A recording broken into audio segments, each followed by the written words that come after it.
Welcome, everyone, to the Online Writing Center's webinar, Describing an Internal Group. This webinar is focusing on a particular task that comes up a lot in graduate business courses, where you are gathering a group of people together. It could be a focus group, it could be a group of peers, it could be a think tank, and you are wanting to report on what they did, what they thought, what they said. And that could be for an internal report, or it could be for something that you are writing up for publication, or just a course paper like this. But either way, it's very important to identify to the reader the composition of this group so that they can view and evaluate the information that comes from them in an appropriate light. So with no further ado, let's dive in. So our objectives today, we're going to look at this task through the lens of an assignment from a graduate business course, the BUSA 656 Week 5 assignment number 2, group project, Too Many Brands. Now, for those of you who have shopped at a store like Trader Joe's and said, I just like this better, or Aldi, for example, and then you go to a big box store, let's pick here Safeway or Kroger, and say, oh my gosh, I feel this is too much, then you will love this assignment. But the specific thing that draws us to us is this question of how to write about an internal group. That is to say, a group that is not public knowledge, that is not identified in published sources. And so we'll focus on that today, and then we will look at how to describe that in APA style, and then conclude with a discussion about how to finish outlining and then start drafting this assignment. So let's zoom in on the assignment.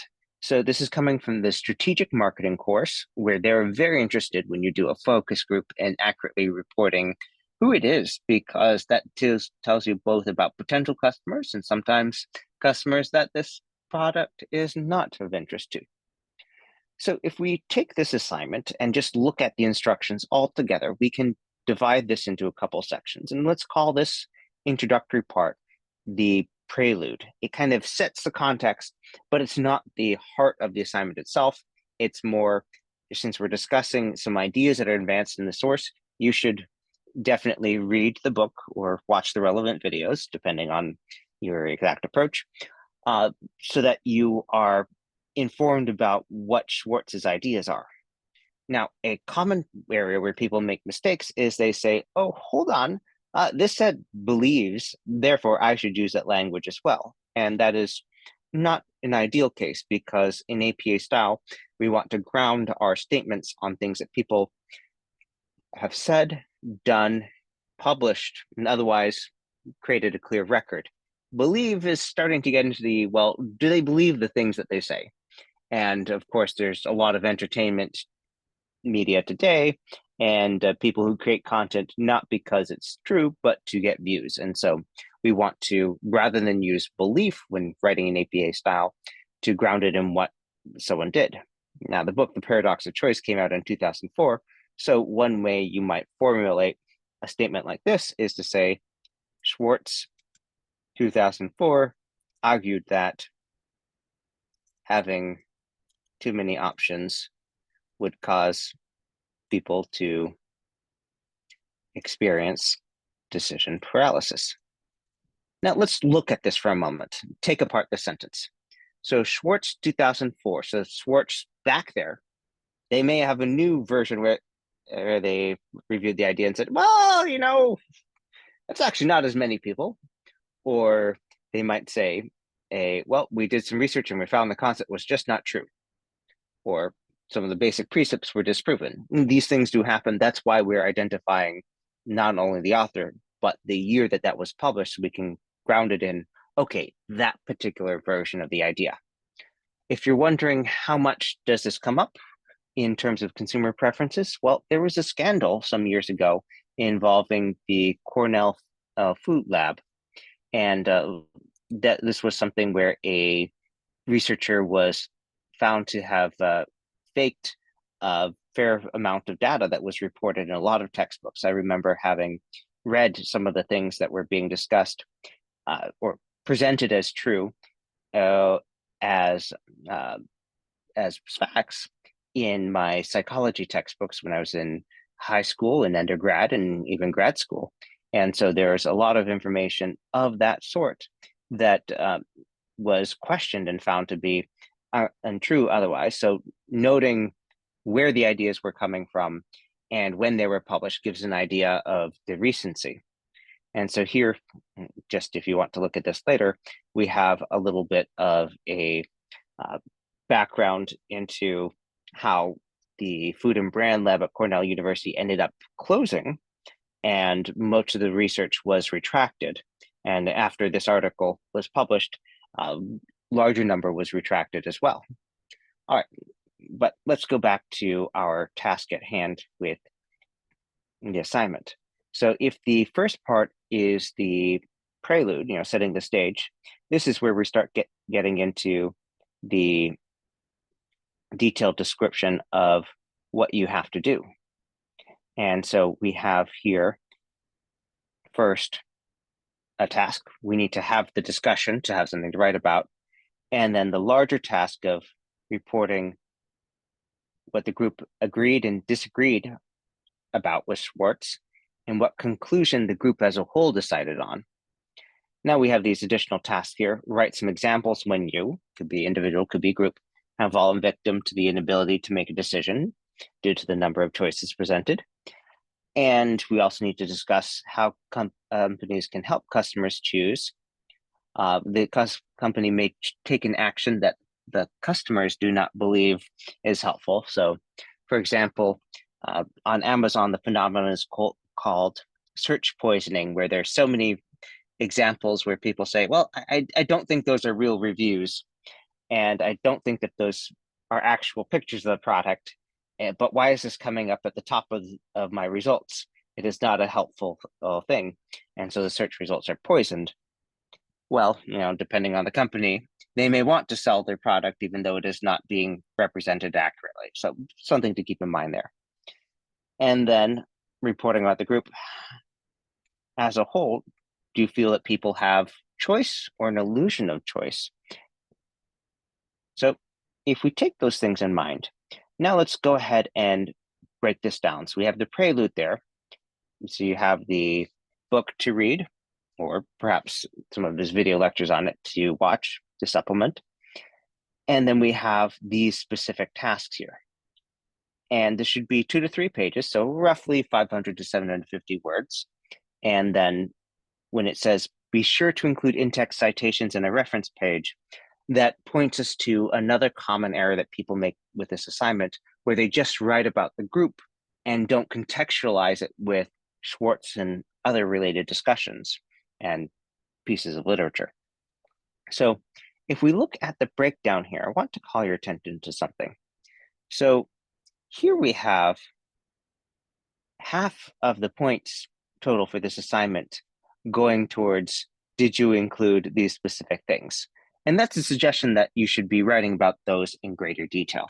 And so sometimes people will look at this and say, okay, well, that's 50% of the point. So 1 to 1.5 pages should be about those. Well, it's a good way to start, but I do want to point out that a quarter of the points overall are going for, is this written well and formatted well, and is it clear in the organization? So call that a quarter of the points going to quality control. So really, when we're looking at these two sections, that's actually 2/3 of the body of the paper. So something on the realm of 1 1/3 to 2 pages of content. And so that's a good thing to keep in mind when you're planning this out, that 3/4 of the points are allocated to content. And so do your math and your estimation accordingly. Now, when it comes to referring to an internal group in APA style, I think it's helpful to start with questions that you should ask about most things in business: who, what, where, when, and why. So who are the members? In this case, it's probably a group of your classmates, but what are their backgrounds? No business student is usually like another one because of the common MBA program requirement that you have at least 2 years of professional work experience in an industry before you matriculate into the program. And so that tends to lead to a very diverse group. But if there's some interesting trends, absolutely report that. What does the group do? Is this an ad hoc group of students? Is this a group with some larger consistency? Do you know these students? Have you worked with them before? Where does the group operate? Now, when we're relating the course assignment to larger business functions, think about what we would do if this was a focus group where you gathered a bunch of random consumers, or an internal focus group where you recruited employees to give feedback on something. What would be the pertinent characteristics to describe? Now, the question of where it's operating, this could be, oh, this group is recruited from people who live in the Boston metropolitan area, or who work in biomedical fields, or employees, or students within a program. Tell us about that. Now, if the students, let's say you have 5, and they're from different regions in the United States, great. That will give you some insights different from if you have 5 people who all grew up in the same area. When was the group formed? When it reached its current makeup? In this case, fairly simple, fairly direct to answer. But again, in a business application, you may have some more interesting information to convey there. And it's interesting, I mean, relevant and potentially changing how the results are interpreted.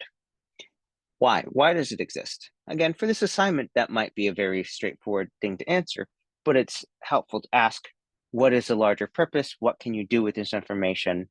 And what are you trying to find? All right, so at this point, let's go ahead and look at the assignment parameters and how we might start answering these questions, and therefore look at specific examples of text. So we have this: with your group, have a discussion. Okay, well, let's just take those question words, and we'll start with the APA course paper template and see what we can find along the way.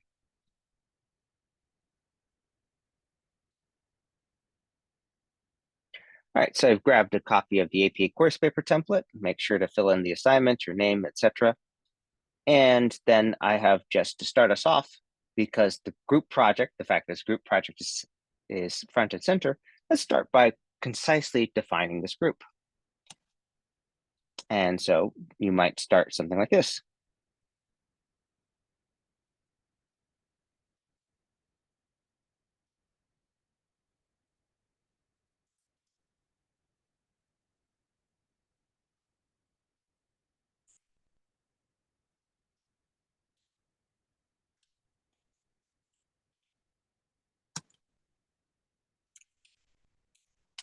Ah, 6 MBA students. Okay, that tells us the basics.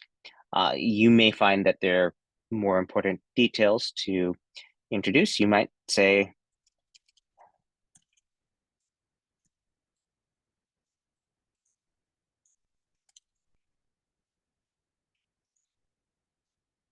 okay, so if you're talking about choices within this region and cultural attitudes towards that, pointing out that they're all from the same area is a helpful thing to do.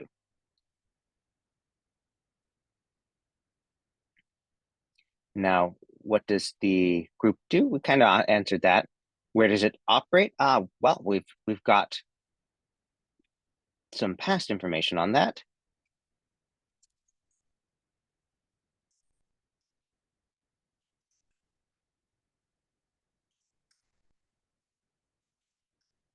Okay. When was this formed?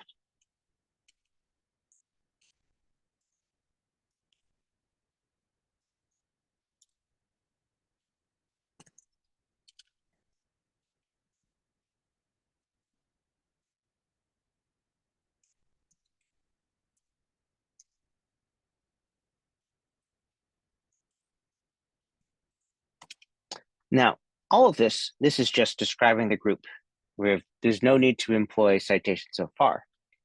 But now is the question of, how do you disclose that you're a member of that group? Because you could be reporting on this and then start to get a little bit curious if your reader isn't sure if this applies to you. So you can introduce yourself as a member. So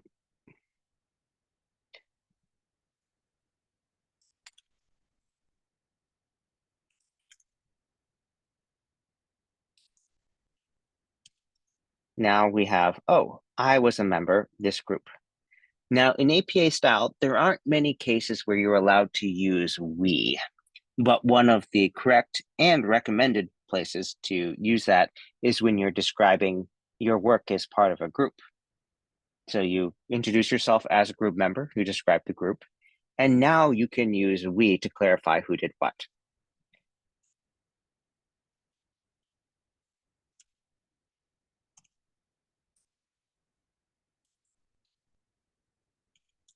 And now you might, in the context of this assignment, start telling us about the focus of the discussion.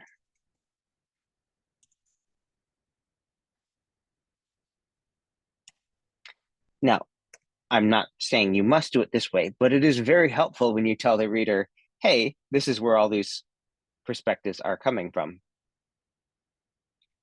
In some cases, if you're targeting or looking to understand trends that might vary by generation, you might include different things about the group members' ages and other demographic details.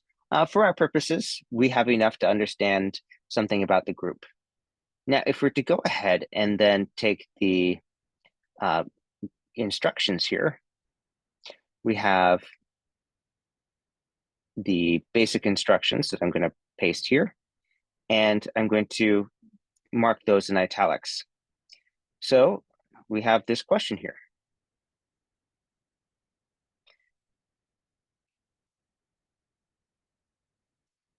Now, all six of us, that's, it does communicate, but if we see all six of the group members, then we know clearly you're referring to us as this group that you mentioned in the previous paragraph.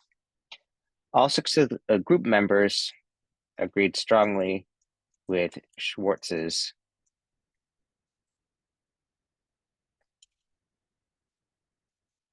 Now, if we're going to be reporting on this, we're going to need a reference entry here. So the best time to do that is when you first use the source. And so let's talk about what you might be using there. So first off, let's go ahead and say you were looking to cite the book. So we have the Paradox of Choice, which has several different editions here. So if we were to just look at these in Google Books, for example, we'd see, oh, there's a 2009 revised version, a 2003 older version that was reprinted in 2004. And so the question is which one you're using, because this is the revised version. It has some different things here. So if this is one that you're using, you might start here and look at the title page and the back of the title page. And in this case, we have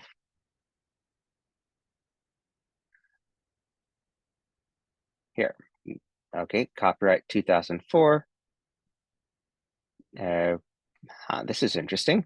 So this is a revised edition here, and it's listed as first choice, even though this is the revised edition, and it is, in this case, just a reprint, or it seems to be a reprint that has the notes on how well it sold and the list it appeared in and so on and so forth. So even though this showed up in Google Books as 2009, if we look at the copyright page, we see that this is based on the 2005 edition. So that's a really helpful thing to know, because when we go ahead and are updating our references, we want this to accurately reflect what we looked at for someone else who's trying to get a copy of that. And we also need to make sure that our citations are for the correct year here. And so, yeah, you use the edition that you were actually using here. But if I was using the one in Google Books, we'd be having Schwartz 2005. And here we have the name of the author, last name, first initial, publication year, period there. And now we have some additional information to put in. The title, the paradox of choice. Note that this is in sentence case. And then in earlier versions of APA style, we would have New York, New York, because that's where the publisher is located. APA 7 no longer requires that. And so we would want to go ahead and just leave the publisher information here with just their name and not the city. Now, HarperCollins Publishers may seem a little bit redundant, but that is the official name of the publisher. So we put that down there. No ink at the end. There's an APA rule that says not to include that. Now, that's not necessarily the only source that you are using. So what would happen if you had this TED Talk here by Barry Schwartz on the paradox of choice? Well, we have here a TED Talk hosted on the TED website. So if you search for APA style, one of the first results should be apastyle.apa.org, which is the official portal with examples and other things like that. And so if we go down to audiovisual, we find that there's a specific one for TED Talk.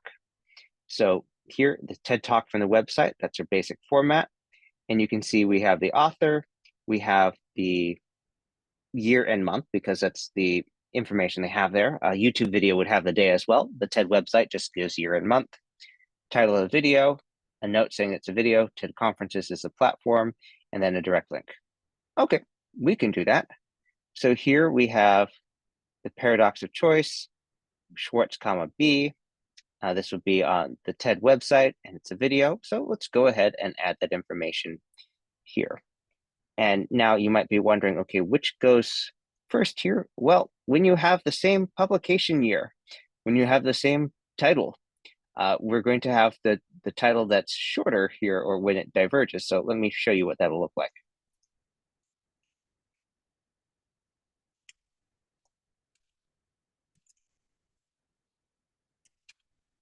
So that's a video. And per the website we were looking at earlier, that is going to be marked as TED Conferences as the publisher. And we're going to include the video URL.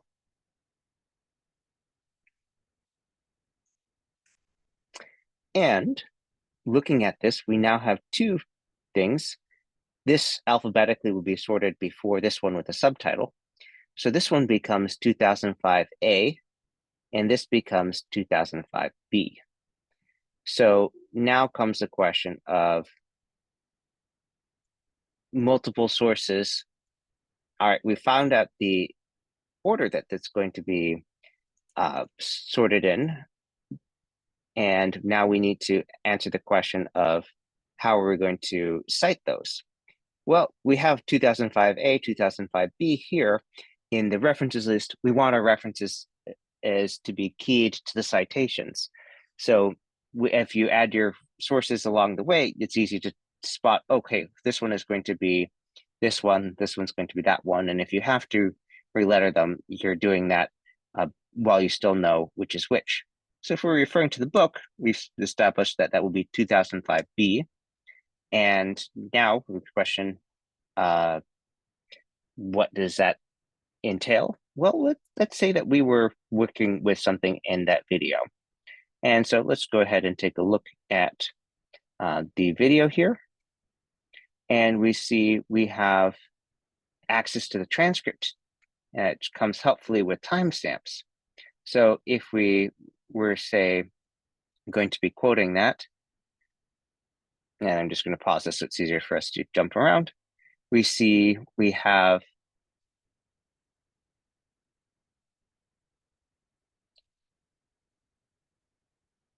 this health care related anecdote.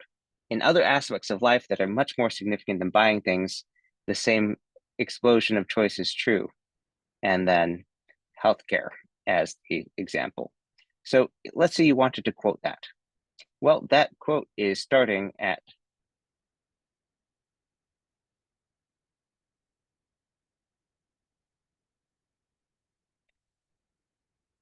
$3.12. And so if we were, even if we were just looking at this silently, we'd see that the subtitles will change at 318 for the second line. That same explosion of choice is true. And then we have that goes to 322. So 312 to 322. Great. So we want to cite that somewhere. back to our Word document.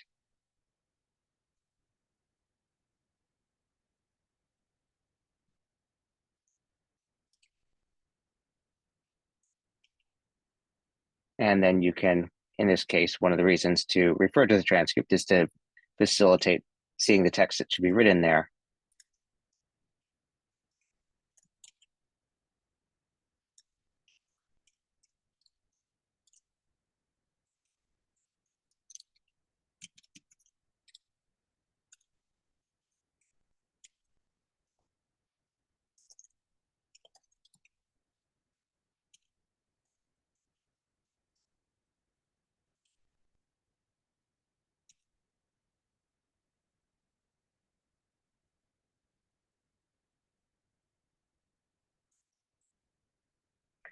And so because we have this quote that's embedded in the sentence, before the quote starts, we introduce the author and the date, and then you have the timestamp at the end of the sentence, not right after the quotation, in case the quotation is in the middle of the sentence, but at the end of the sentence before the closing punctuation.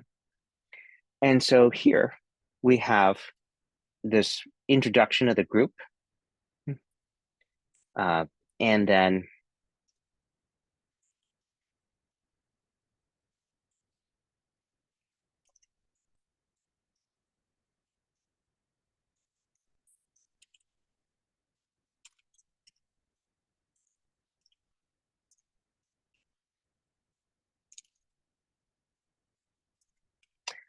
you can refer to remarks of one of our group members, and that might be something that is broadly true or that they know to be true from their previous reading. But if you're talking about things to include here, if they have lived in one of those European countries,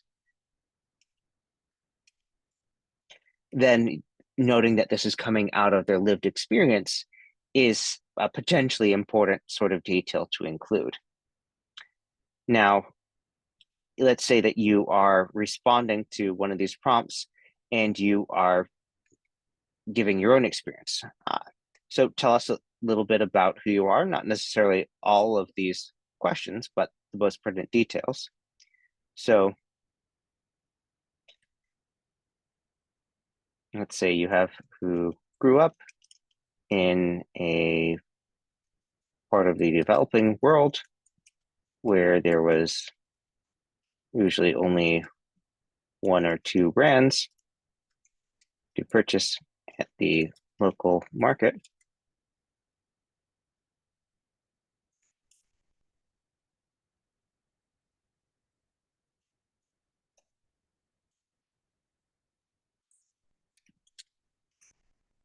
And so it's giving some key context about where they grew up and the choices available, and saying, oh, in another context, I find this to be a big issue for me. And so you can develop that, but you want to start by answering these questions. Okay, who are you speaking for? Yourself. Okay, tell us about your background. What are the pertinent details? Where is the information derived from? Now, when is going to be, in this case, the present, rather than these specific questions, but still the question word. And then the why, in this case, why does it exist? We could substitute, why are you talking about this? Well, you're giving your personal perspective to ground it. And then, you can talk about other things like, in this case, it's asking for specific examples. Okay, so we're talking about, and then you can go ahead and say, all right, Walmart, Costco, Amazon. Oh, so list some examples. Now, I've just named some large corporations that are known for having intimidating selections, but in different ways. Walmart, there's a lot there. The stores are big, and there may be a lot of stuff you didn't intend to purchase. Costco, the stores are huge, but the number of choices is small, and it's more that they're in very large quantities in bulk that throws some people off. Amazon, you have so many choices, so you can discuss a lot of these things. All right, let's go ahead and do a recap and then wrap things up.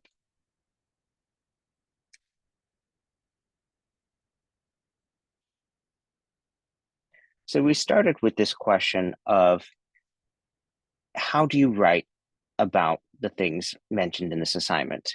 And started from breaking down this into different parts. What's the framing or prelude? And then what is the assignment actually asking you to do, to create, to produce? And from that, because there are so many things that involve reporting the group attitudes and beliefs and experiences, we talked about how to introduce a group and an individual using these 5 question words: who, what, where, when, and why. In this particular assignment, how doesn't come up as much, but in another context, when describing a focus group, it might, especially if you're looking at how people get around this, which is uh, probably more than you have space to describe in this assignment, but very helpful to keep in mind. If you have any questions, please feel free to make an appointment with the Online Writing Center to get feedback on your writing. You can sign up for an email or a synchronous appointment. We sign up for time, upload your paper before the appointment starts, and we send you feedback generally within 24 hours. You can also sign up for a Zoom appointment where you get feedback in real time from our colleague. Just remember that you'll be signing up for an appointment, logging into the system, and then clicking on the Zoom link at your appointment time. You can also send us a question at onlinewritingcenter@acu.edu. Visit our website for a full catalog of webinar videos, to read discussions in our blog and other things, and of course to download copies of our APA course paper templates that you saw me using today. All right, that's it. See you next time.